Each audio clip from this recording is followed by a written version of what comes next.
All right, good morning, everyone. And I'd like to welcome everyone again to this morning session, virtual session with the University of New Brunswick. It's a pleasure again to welcome everyone back again. We had an earlier virtual session this month, and we have another one before we wrap up the month of July. And looking at the video introduction, you probably noticed already that we are going to have our Study in Canada Fair, the only Canadian education fair supported by the Embassy of Canada. It's going to happen in October. For more details, you are welcome to check our website or our social media, as well as scanning the QR code on the on my virtual background. Now, we are here today to hear from University of New Brunswick, Canada's oldest English-speaking public university. And they have a lot of program offerings from undergrad, master, and even PhD studies as well. And today, we are accompanied here by Mr. Aaron Chow, the Manager of Operations and Business Development for University of New Brunswick. Aaron, would you like to say hi to our audience? Thank you, Wally. Hi, everyone. Good morning. Thank you for your time this morning to join us this session. My name is Aaron. I'm representing the University of New Brunswick. Thank you, Aaron. How is the weather there? Is it getting warmer now as we are approaching summer, or maybe it's summertime already in Canada? Yeah, it's the summer already here. For today, it was a little bit rainy earlier today. It's about 25, 26 degrees. Not so hot. It's quite comfortable. All right, great. So we are here joined by the agent consultants and school counselors across Indonesia. When we take a peek at our registration, we see people joining from different cities, different parts of Indonesia. So hopefully this is gonna be a very useful and informative session from Aaron. I have heard his presentation before, and he's very thorough and he's very comprehensive. So I hope this is going to be a useful session for everyone. So Aaron, the screen is yours. Thank you. Thank you so much, Wally. Hello again, everyone. Without any ado, delay, let's just get right into it. Let me share my presentation here. Just give me one quick second. All right, so once again, thank you so much. It's such a pleasure to be here this morning and talk about the University of New Brunswick. I want to give the credit to the CEI Indonesia team, and thank you for inviting me to talk about the university this morning. So I know the group, the audience, are school counselors and agency partners. So when you talk with students and parents, there are common questions like, where should I go and why, and how is the school, what's the program offering, tuition level, tuition, scholarship, so many questions. So we're going to talk a little bit of everything later today and in my presentation, and I will leave some time at the end for Q&A if you have any questions. A quick introduction about myself. Okay, right here. So I was an international student about 15 years ago. I came to Canada as an international student. You can probably tell from my face, I'm originally from China. I came to UNB for my Master of Business Administration. So I'd be happy to share my experience from both a professional level and a personal level, if you like. So I graduated from UNB, and then now I'm working at the University of New Brunswick as the Manager of Operations and Business Development. I'm also the RCIC, which stands for Regulated Canadian Immigration Consultant. So I'm licensed to answer any questions about study permits, work permits, or even permanent resident programs if you have any questions. Right. So first thing first, where are we? So the University of New Brunswick. Okay. So the name of New Brunswick actually is one of the provinces of Canada, as you can see from this map. It's a small province compared with famous province like Quebec, Ontario, or British Columbia. We are a very small province located on the east coast. Population-wise, is about 800,000 in this province. And you can see from this map, we are next to the Atlantic Ocean. So basically, the weather in this area is mild compared with other parts of Canada. And I really appreciate the ocean climate to bring here to this area. And as I just mentioned, the weather right now is just summer. It's not so hot, not so cold. It's just perfect. In this province, we have, the university have two campuses. One is in the capital city. It's called Fredericton. You can see on this map as well. And we also have a small campus in the port city called St. John. I'm calling in this morning from the city of St. John. This is where I'm living, where I'm working, and for the past 16 years. Right. So, quite often the questions are, where is New Brunswick and why should I choose New Brunswick? There are many other, options here. And in Canada, I know Toronto, I know Montreal, I know Vancouver. I've never heard of New Brunswick. What's the highlights of the province of New Brunswick? So there are actually a few highlights here. So first of all is the weather, just as I mentioned. As you can see from this chart, the temperature across a year in the winter time is not that too bad. So basically, it's usually is minus 5, minus 10. We do have some cold weather, minus 20, for example, just for a very brief of time, for a week or so. But normally it's just 5, minus 5, minus 10. So it's quite mild in the winter time. And summertime is not super, super hot in this area. Another highlight for this province is cost of living. So we basically is about 10 to 30% lower in living costs than any other parts of Canada. So cost of living is one of the highlights. I think it's a very useful information for budget-sensitive families looking for affordable options for study abroad. And the community is very welcoming in this area. And as a former international student, I have some personal experience with the local community. People are very welcoming and also very supportive. If you need anything, they are always there to help you out.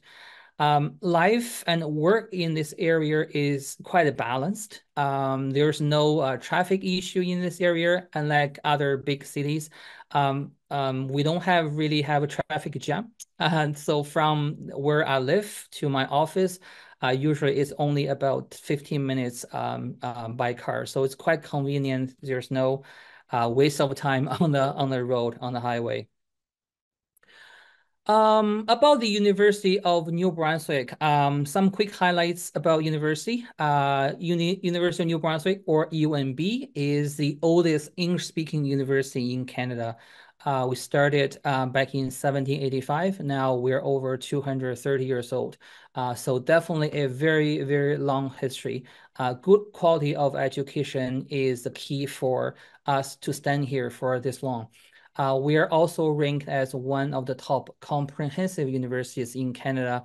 And by meaning of comprehensive, we have different programs we have on different levels. We have about 125 plus programs on 3 different levels, undergraduate level, mostly bachelor's degree, and then we have master's, and also we have PhDs as well.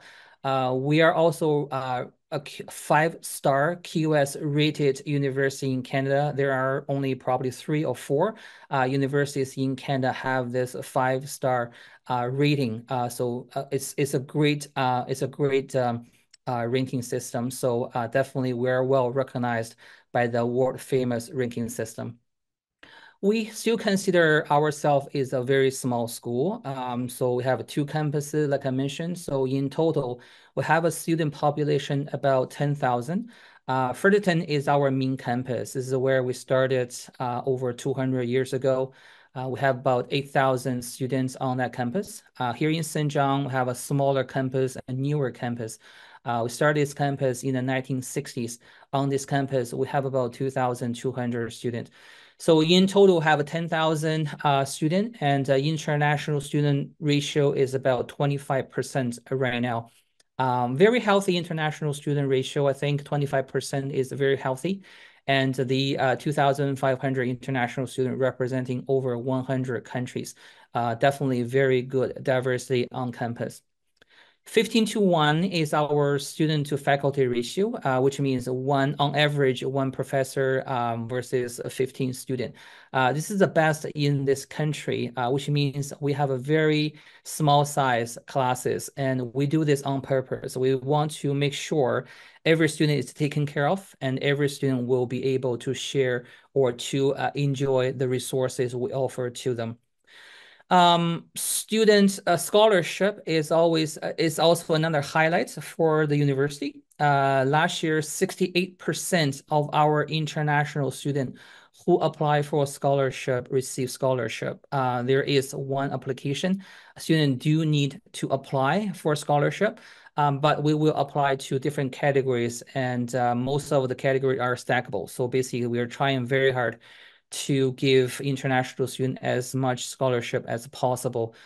We introduced this Lady Vi Aiken scholarship a couple years ago. It's come from a special donor, particularly designed for international student. It's a $40,000 scholarship. It's really a privilege for international student who can receive this scholarship. It's great help.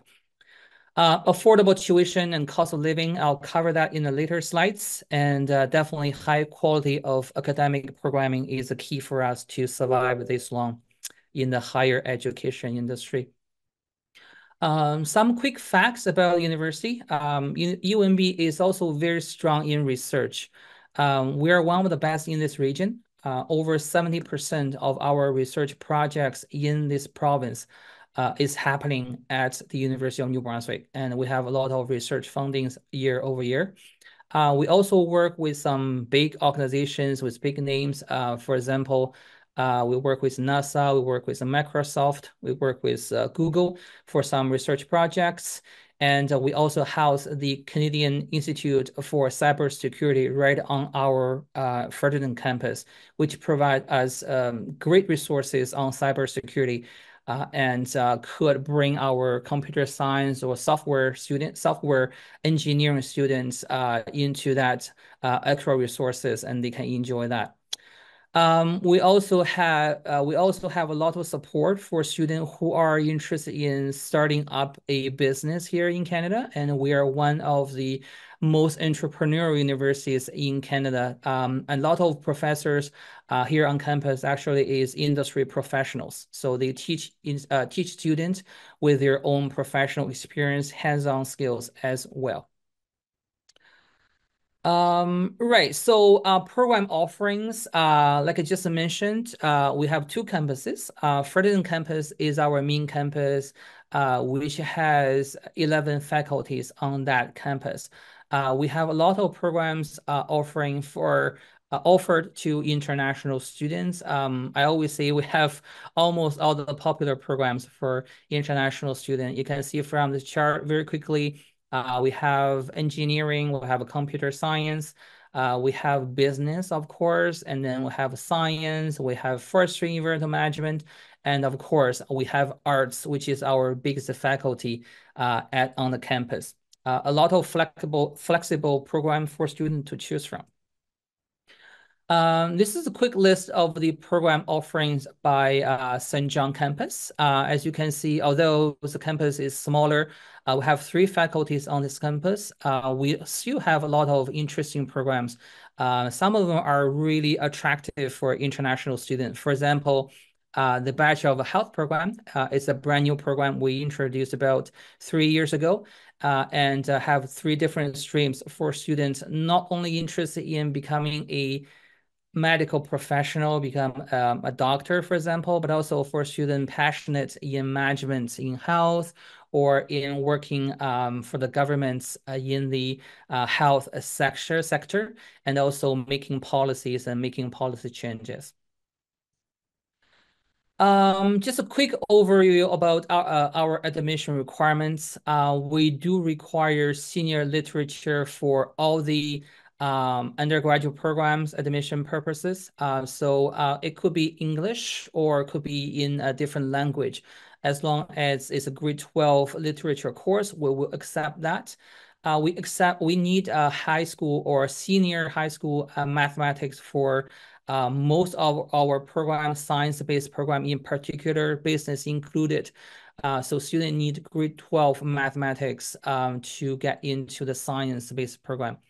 Language requirements, we require IELTS 6.5, TOEFL 85, or Duolingo 115. We still accept Duolingo for our undergraduate programs. At the moment, we do not require individual band for those programs. So as long as the overall score meets the admission requirement and language requirements, we will accept that. And we also accept most of the standardized tests, language tests. I know I just put 3 here, but we accept most of them. So if you are not 100%, you're welcome to double check with me. I'll be happy to verify that for you. We do also have country-specific requirements because every country has different curriculums, and based on different curriculum, we have different requirements. So basically, we need high school graduation. So we need to see the student graduate successfully from high school. For Indonesia, we need a minimum score of C or minimum grade of 60% or higher in order to be admissible for our programs. Different programs also have a different requirements. I put engineering here just as example. It's all public information. You can also find other programs requirement as well. I just put engineering here as example. We do require senior literature, as I mentioned. If it's English, it's great. If not, we also accept other language. And we also require math, require chemistry, we require physics for the engineering program. And overall, its minimum requirement is 70% or higher. Usually for engineering, I see the admission average is somewhere around 80% or higher. So just give you a quick example. So tuition this year, I mean, for the school year of 2024 to 2025, which will start in September, the tuition is anywhere between 19,600 to 23,000 and change. So as a public university for a 4-year bachelor's degree, I think our tuition is quite competitive compared with other similar institutions in Canada. And the tuition looks like a diploma program for some colleges in Ontario. But we are a 4-year degree program. It's a quality program. So for students looking for a quality program with affordable tuition level, UNB definitely could be a very good choice for them. Because the number changes every year. So we put a QR code here, which will lead you to the most recent tuition page. We do have optional residence on campus, on both campuses. If students are interested in staying on campus, it's optional, it's not mandatory. So if students don't want to, that's okay. But we strongly recommend students to stay on campus, especially for international students for the first year. It's so much easier if you stay on campus. You don't need to worry about commutes, and you don't need to worry about cooking. So the current cost for residence is anywhere between 10,000 to 16,000. There's a range because we have different floor plans. 1 room versus double room, single room versus double room. So there's a room. So the charge not only include accommodation, but also include meals every day. Books could be expensive, so the estimate is between 1,000 to 1,700. That's for a academic year, and also entertainment is around 1,000. Just estimate for a movie on the weekend, for example. Just give you some idea how much it costs to live here. Like I mentioned, scholarship definitely is the highlight of the university. So this year we have awarded over $11 million in undergraduate scholarship to our students. Definitely a lot of money awarded. International student could get a lot of scholarship. So the entrance scholarship is a merit-based, which means it's based on your previous study, your high school academic achievements. So which means the higher mark you get, and the more money you may get from the scholarship pool. And there's a scholarship application, like I mentioned earlier, and I always recommend students to apply for a scholarship regardless. If you apply, you have a chance. If you don't, you just give up the opportunity.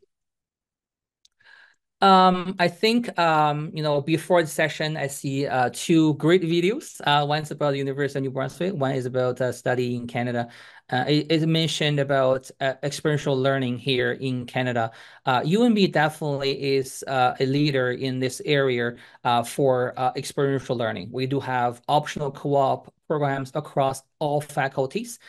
We have co-op available for engineering students, computer science students, business, of course, and even arts students. We have the optional co-op program built in for students if they want or if they interested. It's optional. You can still graduate without co-op if that's an interest, but we highly recommend it because our data shows employment rate is much higher, and the students have a much higher rate of employment right after their graduation. Of course, they have a lot of opportunity to start build their network earlier than non-co-op students. So it's really highly recommended, although it's optional. The application process is very straightforward, so I don't want to waste any time on this. I just go over it very quickly. It's completely online. You can register free accounts by using your email address to start the process. And then you need to, of course, tell us what program and what intake you're interested when you want to start, and then what program, what degree you want to achieve. And then also you need to tell us your educational background. We need to know, are you a high school graduate or are you a transfer student, and what is your previous study? And we need to see your most recent transcript in order to have an evaluation. We do require online application plus all the required documents to be submitted for us. We call it complete application package. So the admission officer will be able to review and then make a decision. So I would just move on to this because it's all admission application details. So, okay, so this is a quick question. I think most of people are interested. What is the average admission turnaround time? How long it will take to have a decision? So based on a complete application package, which includes the application, online application, and also all the required document, it will take about 2 weeks for the admissions office to review and then make a decision. So if it's longer than 2 weeks, it definitely something goes wrong. Quite often it's just communication barriers, and I will be happy to help and verify what's going on, and then give you a quick answer and then push it forward.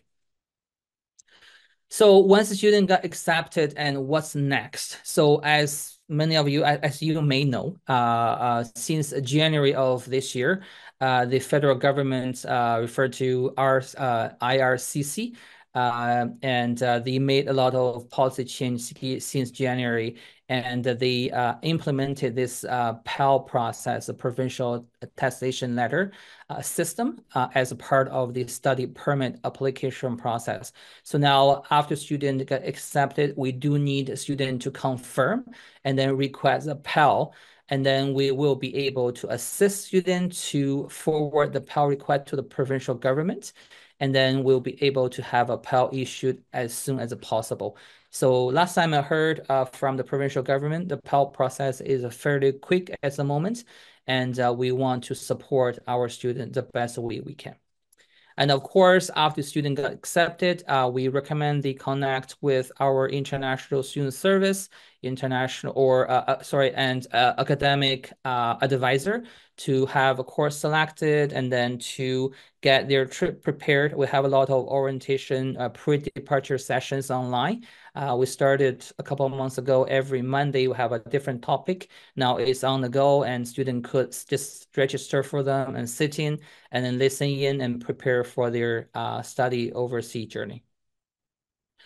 So now we still have September intake open, but if student now is offshore or outside Canada, I think might be too late for them to apply for September. And then the next available intake is January. For most of our undergraduate programs, we have two intakes available. September, always, all the programs start in September. And then most of our undergraduate programs start in January as well. There's a few exceptions, but most of our undergraduate program starts in January as well. So now we are probably looking at next available intake, which is January. And I believe the application portal has been open and for all the applicants. Right, so a quick recap about why University of New Brunswick is a good option for your students. I'll just put all the list here. So we have a very good quality of education. Like I mentioned, we're one of the best comprehensive university in Canada, and we are a QS, a 5-star rated institution. And also we are the oldest English language university in Canada. So definitely a lot of good stories about our quality of education. Competitive tuition now for the new school year, the tuition is between 19,600 to 23,300, I think. And it's a very competitive. Plus, we have excellent scholarship offerings for our international students. Optional co-op program is built in across all the faculties. So students are they do not need to, but highly recommended to take the optional co-op program to practice what they learn in the classroom into the real workplace and start to build up their professional network, and then maybe find employment before or right after their graduation. Employability is also very good in this area. We don't have enough people to fill in all the job vacancies. The provincial government issued a report which is said in the next 10 years in this province we'll have over 300,000 job vacancies.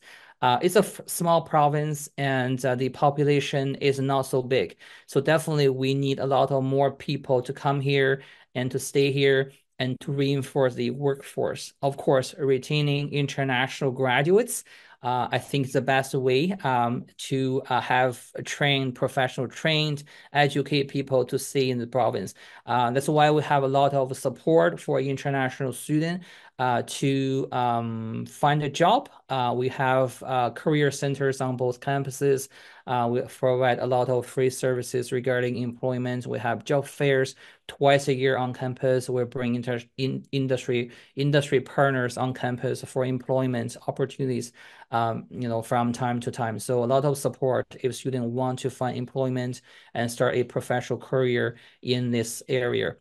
Of course, we have several immigration policies for international graduates. If my math is correct, in the province of New Brunswick, we have three different immigration programs designed for international graduates. So if they want to stay, definitely there's a lot of opportunities for them to stay, to start a career and then maybe go through the immigration process if that's their interest. All right, so I think that's pretty much a quick highlights about the University of New Brunswick. And I will leave the rest of the time for some questions. I think my understanding has been changed this year because when I first learned in January about this new regulation, and I was very worried. I was worried about the international students, international recruitments in total. Because last year, according to IRCC, the federal government, last year they issued over 600,000 new study permits for international students.